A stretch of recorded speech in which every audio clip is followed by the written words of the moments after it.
À l'époque où j'étais à l'école, j'étais un gamin que personne n'embêtait. Non, je déconne, je pleurais à chaque fois que je rendais mes devoirs en retard. Mais bon, certaines personnes sont faites d'une étoffe beaucoup plus solide. De l'homme autoproclamé le plus effrayant de la planète à un maître de l'épée capable de couper en deux une balle, on va jeter un coup d'œil à certaines personnes avec lesquelles tu ne veux vraiment pas t'embrouiller.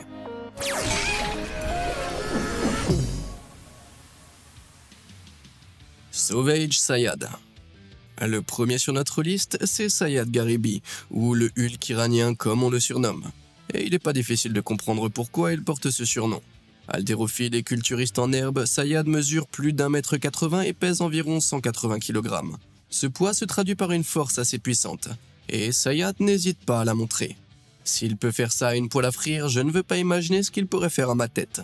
Alors comment est-ce qu'il s'entraîne ?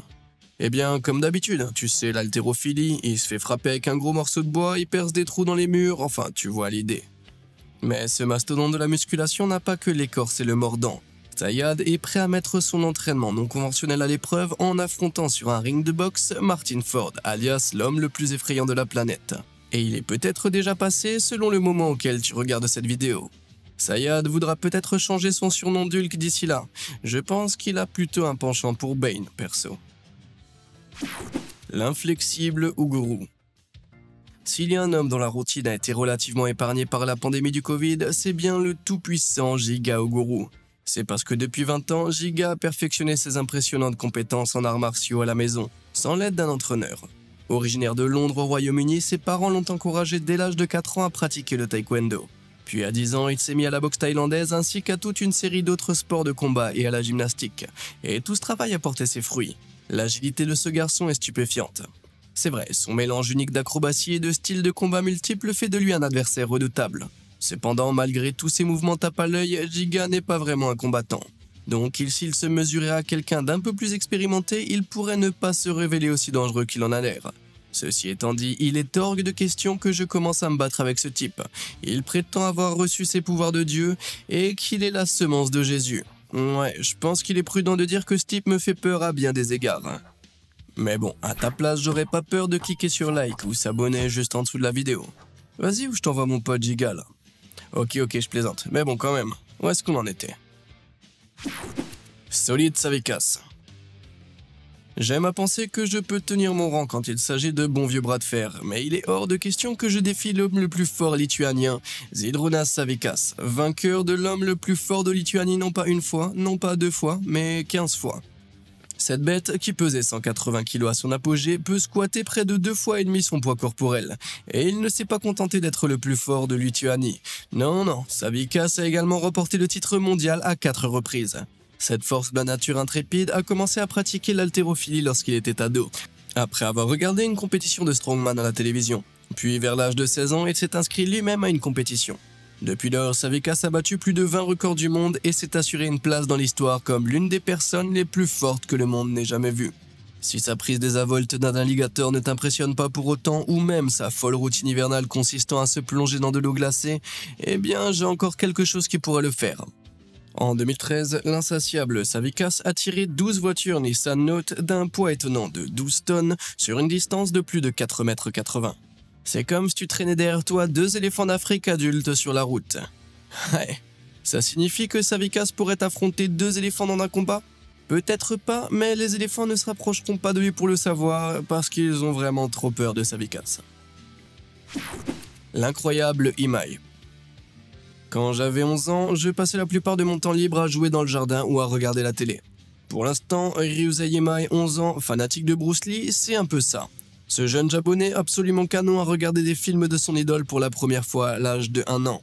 Et il est resté accroché depuis. Aujourd'hui, Ryusei s'entraîne tous les jours pendant 3h30 pour atteindre son objectif de devenir comme l'homme lui-même. Son père insiste sur le fait qu'il ne met pas la pression à Ryusei. L'enfant de 11 ans adore ça. Mais ce n'est pas seulement son régime d'entraînement qui le distingue des autres enfants. Il est aussi doué pour utiliser les nunchakus. Regarde cette interprétation parfaite de la célèbre scène de Bruce Lee dans le film L'entrée du dragon. Impressionnante à tout âge, mais Ryusei n'a que 5 ans ici.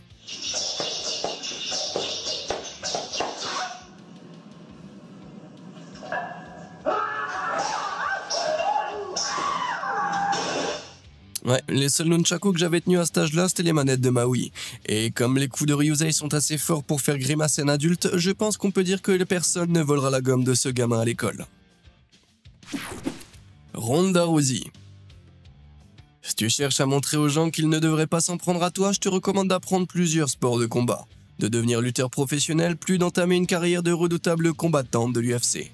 Ça te semble beaucoup de travail? Eh bien, c'est le cas. Mais l'américaine dure à cuire Ronda Rousey a fait tout cela. Et en 2018, ses efforts ont reçu la reconnaissance ultime lorsqu'elle est devenue la première combattante à être intronisée au temple de la renommée de l'UFC. Mais bien avant de commencer sa grande carrière, Ronda Rousey était déjà une grosse machine.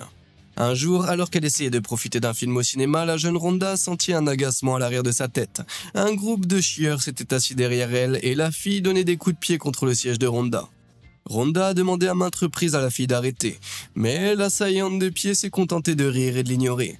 Elle allait apprendre à ses dépens qu'on ne peut pas ignorer Ronda Rousey.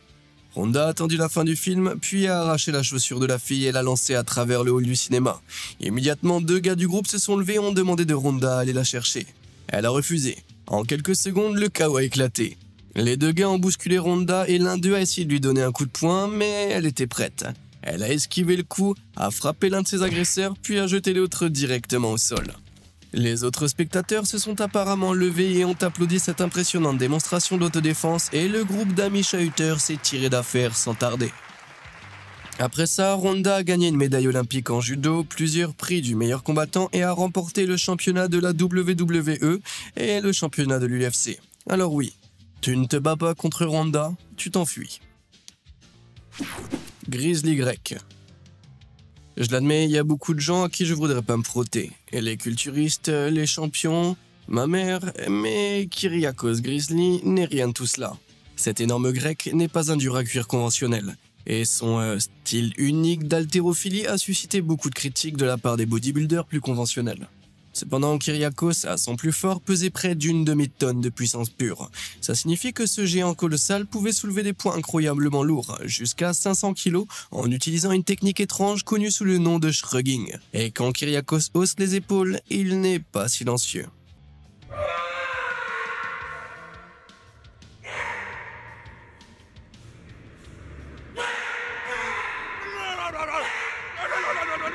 Ok, maintenant, je ne recommande pas de l'imiter, car hausser les épaules n'est pas une façon particulièrement sûre de soulever des poids.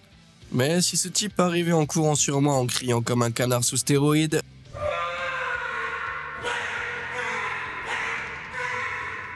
je resterai pas dans les parages pour critiquer sa shape. Toi, tu le ferais? L'incroyable Machi. Quand j'étais enfant, je trouvais que les combats d'épée étaient super cool. Mais comment on peut le comprendre? Je n'ai jamais eu le droit d'avoir un vrai sabre. Pour le maître japonais du katana Isao Machi, ce n'était pas un problème. Ayant une lame pour la première fois à l'âge de 5 ans, Isao s'est entraîné dur et détient aujourd'hui 6 records du monde pour ses talents de katana. Le maître japonais de l'aïdo et samouraï des temps modernes est devenu célèbre pour la première fois en 2004, après avoir réalisé l'incroyable exploit de trancher 7 fois un tatami vertical comme celui-ci avant qu'il ne s'effondre.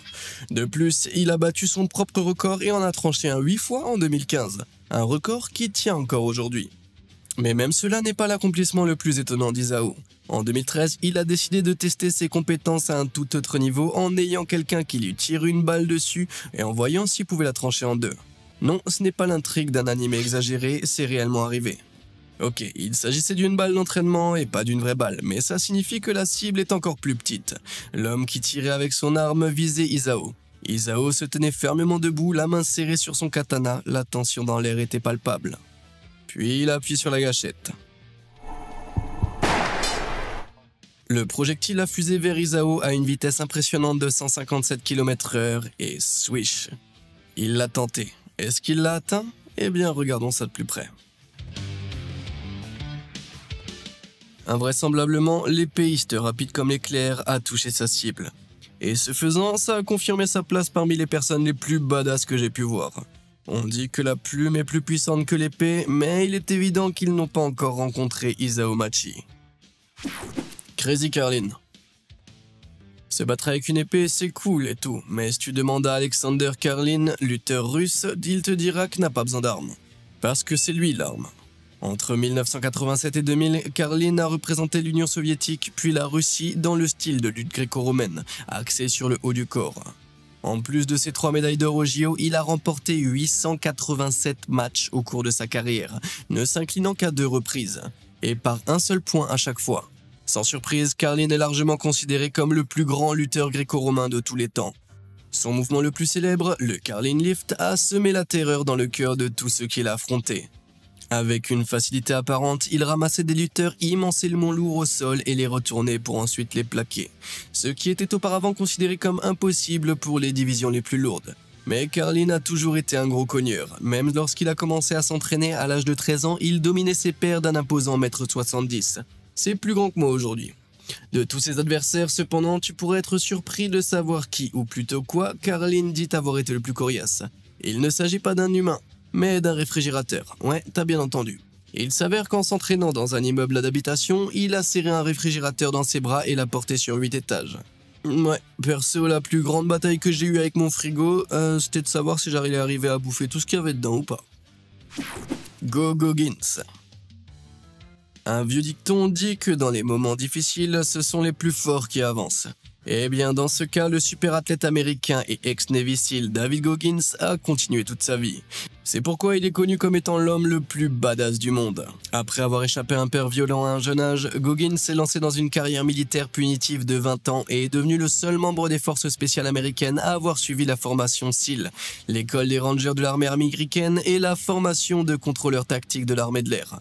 En gros, il pouvait te botter le cul d'un million de façons différentes. Mais même après avoir quitté l'armée, Goggins a refusé de ralentir. En entraînant son corps jour après jour, en 2013, il a battu le record du monde du plus grand nombre de tractions effectuées en 24 heures, réussissant un impuissant 4030 tractions en un peu plus de la moitié du temps imparti. Comme si cela n'était pas assez impressionnant, il a également terminé plus de 60 ultramarathons, c'est-à-dire des courses qui sont encore plus longues que les marathons standards de 40 km déjà épuisants. Rien que pour ces courses, il a parcouru au moins 2500 km. Je suis mort rien que d'y penser. L'homme d'action de la vraie vie affirme que la souffrance physique et mentale est pour lui un voyage de la découverte de soi et qu'elle lui permet de se sentir vivant comme rien d'autre. David Goggins a prouvé que tu peux faire à peu près n'importe quoi si tu t'y mets. N'importe quoi d'autre que de l'embêter, bien sûr. Fearsome Ford. On a rencontré l'homme le plus badass du monde, mais qu'en est-il de l'homme le plus effrayant? Connu sous le nom du cauchemar, le bodybuilder et combattant de MMA britannique Martin Ford est un concurrent de taille pour le titre. Du haut de ses 2 mètres et pesant plus de 135 kg, le physique intimidant de Ford est rendu encore plus effrayant par son habitude de crier sur tous les photographes qu'il voit. Ce n'est pas qu'il ait toujours été aussi terrifiant. Ford était autrefois un joueur de cricket maigre, mais après avoir subi une blessure et perdu son amour du jeu, il a décidé de canaliser ses efforts vers quelque chose d'autre, à savoir devenir un tank absolu. En plus de son régime d'entraînement intensif, Ford mange entre 4500 et 8000 calories par jour pour maintenir son extraordinaire niveau de muscle. C'est plus que 3 fois la quantité recommandée pour nous, les humains ordinaires. Eh bien c'est simple, en prenant 8 repas par jour, composés de 800 g de poulet avec des légumes, du poisson et une tonne de blanc d'œuf en accompagnement. Et je dis bien une tonne, pour son dernier repas, il a écrasé un nombre stupéfiant de 15 œufs. Tout cela signifie qu'il est en plus équipé pour donner du fil à retordre à notre vieil ami, le Hulk iranien, lorsqu'ils s'affrontent. Ford a certainement confiance en lui et a affirmé qu'il pourrait battre un ours et un requin s'ils se battaient contre eux en même temps. Bon, du coup, entre-temps, je suis allé voir si le combat avait bien eu lieu et il a été annulé pour des causes un peu obscures, sûrement. Encore un bon gros coup de pub pour les deux et on s'est bien fait avoir encore. Le sort de Prosperi. Comment tu te sentirais si t'étais bloqué au milieu du désert du Sahara, sans téléphone, sans nourriture et sans eau? Je parie que ce serait pas génial, non? Mais en 94, l'ex-politicien et pentathlète italien Mauro Prosperi s'est retrouvé dans cette situation. Il participait au Marathon des Sables basé au Maroc, une course d'ultramarathon de 250 km à travers le Sahara. Quand 4 jours plus tard, une tempête de sable a éclaté. Déterminé à pas ralentir, Prosperi a continué à avancer, même s'il ne voyait presque rien. Mais lorsque la tempête s'est calmée, il s'est rendu compte qu'il avait dévié de 300 km de sa route. Complètement perdu, il a été contraint d'utiliser tous les moyens nécessaires pour survivre. Il a attrapé des lézards et d'autres petits animaux pour se nourrir, et la nuit venue, il s'est enterré dans le sable pour se réchauffer. Le lendemain, les choses s'étant encore aggravées. Après avoir trouvé un vieux sanctuaire islamique pour s'abriter, Prosperi a vu une colonie de chauves-souris suspendue au plafond Il les a mangés et a bu leur sang pour se nourrir, mais ce n'était pas suffisant. Finalement, par pur désespoir, il s'est mis à boire sa propre urine. Ce cycle misérable a duré 3 jours, mais Prosperi n'a jamais abandonné. Finalement, le 9e jour, il a remarqué des empreintes de pas humains dans le sable. Tout excité, l'Italien épuisé les a suivis en titubant, tout droit vers un camp de nomades. Il était sauvé. Ses occupants ont appelé la police et Prosperi a été transporté à l'hôpital. Il était tellement déshydraté qu'on lui a injecté 16 litres de liquide, soit 8 grandes bouteilles de soda. On pourrait penser que d'après l'expérience aussi traumatisante, Prosperi ne courrait plus jamais. Cependant, depuis cette course fatidique, le coureur déterminé a participé à 6 autres compétitions et s'est même classé 13e en 2001. Ce qui est très impressionnant dans une course qui compte plus de 1000 concurrents. Eh ouais.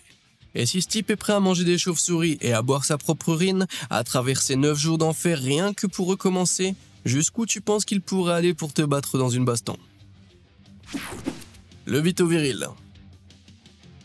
Imagine que tu marches dans une rue sombre et que tu tombes sur ce type qui te bloque le passage. Si ses muscles massifs ne te mettent pas en alerte, ce sourire confiant le fera certainement. Il s'appelle Vito Pirbasari, et c'est un bodybuilder allemand qui n'a pas toujours été aussi heureux. Lorsqu'il était jeune, Vito a été victime d'un grave accident de voiture qui l'a laissé avec une partie de sa colonne vertébrale pliée à 57 degrés dans la mauvaise direction. Pendant 8 longues années, il a lutté contre la dépression, comptant sur les analgésiques et la physiothérapie pour tenir le coup. Mais il a découvert le bodybuilding et a canalisé ses émotions dans quelque chose de positif. Une quantité folle de travail et de détermination plus tard, Vito est sorti de l'autre côté bien plus heureux et bien plus steak que jamais. Il vit toujours avec sa blessure, mais ses méga muscles ont tellement soulagé la douleur qu'il peut vivre une vie presque normale.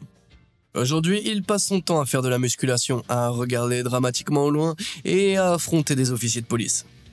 Non, je déconne, il a seulement fait semblant d'affronter le policier sur sa dernière photo pour une scène de l'émission de télévision Dogs of Berlin. Mais Vito ne se contente pas de se battre à l'écran. Le bodybuilder pèse près de 136 kg et s'est opposé à un lutteur qui faisait moins de la moitié de sa taille au début des années 2021. C'était une victoire facile pour Vito, n'est-ce pas? Eh ben, les deux se sont affrontés, Vito s'est montré agressif dès le début et a marqué le premier point.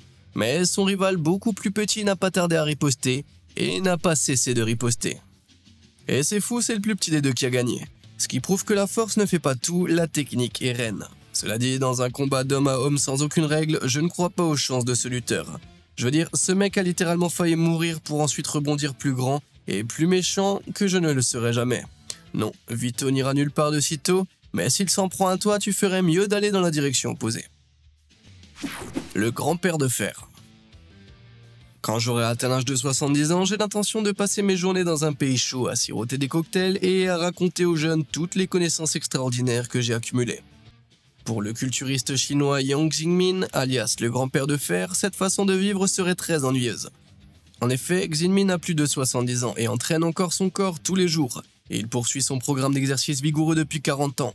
En fait, il fait ça depuis tellement longtemps qu'il a participé à la toute première compétition de bodybuilding en Chine en 1983. Et depuis lors, il a remporté plus de 100 trophées et médailles. Pour un senior, Xinmin a une allure incroyable. Et c'est sans aucun doute grâce à son mode de vie hyperactif et à son régime alimentaire strict à base de protéines et de fibres. En fait, son médecin dit que Xinmin a la densité osseuse d'un jeune de 30 ans. En vieillissant, nos os deviennent naturellement plus fragiles et plus faciles à briser, mais il a été prouvé que l'haltérophilie et l'alimentation compensent ce phénomène. Donc, ce n'est pas parce que Xinmin est plus âgé que tu dois le sous-estimer. Ouais, ce papy pourrait facilement te botter le cul. Mad Mass. Quelles sont tes chances contre un homme qui pourrait couper les cornes d'un taureau enragé à main nue? Je dirais qu'elles sont plutôt minces, non? Heureusement pour toi, Mas Oyama, fondateur du style intense de karaté Kyokushin, n'existe plus. Ce remarquable maître de karaté a commencé à étudier les arts martiaux en 1932 à l'âge de 9 ans. Et à 21 ans, il avait déjà obtenu sa ceinture noire 4e dan, ce qui faisait de lui un maître karaté. 2 ans plus tard, à l'âge de 23 ans, Oyama a décidé de se consacrer entièrement à son art. Suivant les conseils de son maître, il a escaladé la légendaire Mont Minobu dans la préfecture de Yamanashi au Japon pour entamer la prochaine étape de son entraînement dans l'isolement le plus complet. Bien qu'il ait tenu bon pendant 16 mois, l'ami qui lui apportait de la nourriture a eu des problèmes et n'a pas pu continuer. Oyama a été contraint de redescendre avant la fin de sa formation, mais ça ne l'a pas arrêté. Peu après, il s'est résolu à gravir une autre montagne et a poursuivi son entraînement intensif de 12 heures par jour pendant 18 mois entiers. Il méditait sous des cascades glacées, soulevait de lourdes pierres, sautait par-dessus des rochers et frappait à plusieurs reprises des arbres et des rochers. Tout cela pour conditionner son corps et son esprit et en faire une machine de combat parfaite. Après 32 mois éprouvants, Oyama est finalement redescendu de la montagne, prêt à devenir l'un des plus grands maîtres du karaté de l'histoire. Dans les années qui ont suivi, il a non seulement créé un tout nouveau style de karaté, mais il a également combattu un total de 42 taureaux pour démontrer ses compétences insensées. On dit même qu'Oyama a mis à terre certains de ces animaux d'un seul coup de poing au visage. Bien que cela soit tout à fait contraire à l'éthique, tu dois lui reconnaître que c'est terriblement impressionnant. Oui, t'aurais plus de chance contre un taureau que contre Oyama, c'est sûr. L'incroyable Kuznetsova. S'il y a une personne qui est passée de 0 sur 10 à l'échelle de « me faites pas chier », c'est bien Natalia Kuznetsova. Née en 91, cette bodybuildeuse russe se décrivait comme une souris timide lorsqu'elle était encore une jeune adolescente. Cependant, après avoir commencé l'haltérophilie à l'âge de 14 ans, sa confiance en elle s'est considérablement accrue, mais c'était pas la seule chose. Aujourd'hui, Kuznetsova pèse un poids étonnant de 100 kg, ce qui fait d'elle la culturiste la plus lourde du monde. Elle explique ouvertement comment les stéroïdes anabolisants et les bloqueurs d'œstrogènes l'ont aidé à atteindre ce poids. Ces deux médicaments agissent ensemble pour lui permettre de développer sa masse musculaire plus rapidement, au prix de toute une série d'effets secondaires potentiels, dont un physique plus masculin. Mais Natalia ne se plaint pas. Si elle peut soulever le poids de presque 3 hommes et avec des biceps plus épais que des quilles de bowling, je suis sûr qu'elle n'aurait aucun problème pour te couper en deux. Perso, je m'en prendrais pas à elle. Le dangereux Dario. Tout le monde mérite d'avoir des droits égaux à l'éducation.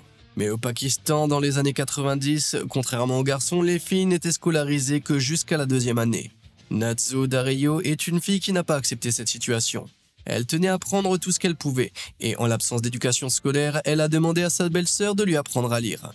Son père n'était pas non plus d'accord avec l'inégalité qui régnait dans son pays et contre la tradition a entraîné Nazo et ses 2 autres filles à se battre. Et il a fait du bon boulot. Des années plus tard, alors que Nazo était une jeune femme, son grand-père est mort et sa propriété et ses terres ont été héritées par sa famille. Le père de Nazo, croyant que la propriété lui revenait de droit, s'y est installé. Il a emmené Nazo, sa mère et ses sœurs avec lui. Mais d'autres membres de la famille n'ont pas du tout apprécié, insistant sur le fait que la maison leur appartenait. Les parents jaloux ont donc accusé le père de Nazo de meurtre. Il a été arrêté et est mort plus tard. Comme il n'y avait plus personne dans la maison, les prétendants rivaux se sont préparés à s'emparer de la propriété et de ses terres par la force. Pour être sûrs de leur coup, ils ont recruté des bandits locaux pour les aider. Et par certains, je veux dire beaucoup. À la tombée de la nuit, une formidable force de 200 hommes armés se sont rassemblés autour de la propriété. Nazo et sa famille les ont vus arriver, mais ils étaient désespérément en infériorité numérique. Du moins, c'est ce que tu crois.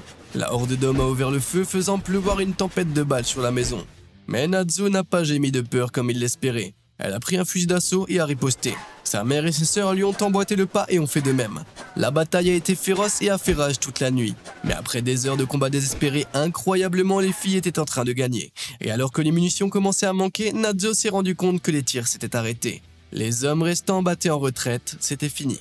Depuis cette soirée fatidique, personne n'a douté des capacités de Nazo, et aucune autre revendication n'a été faite sur la maison.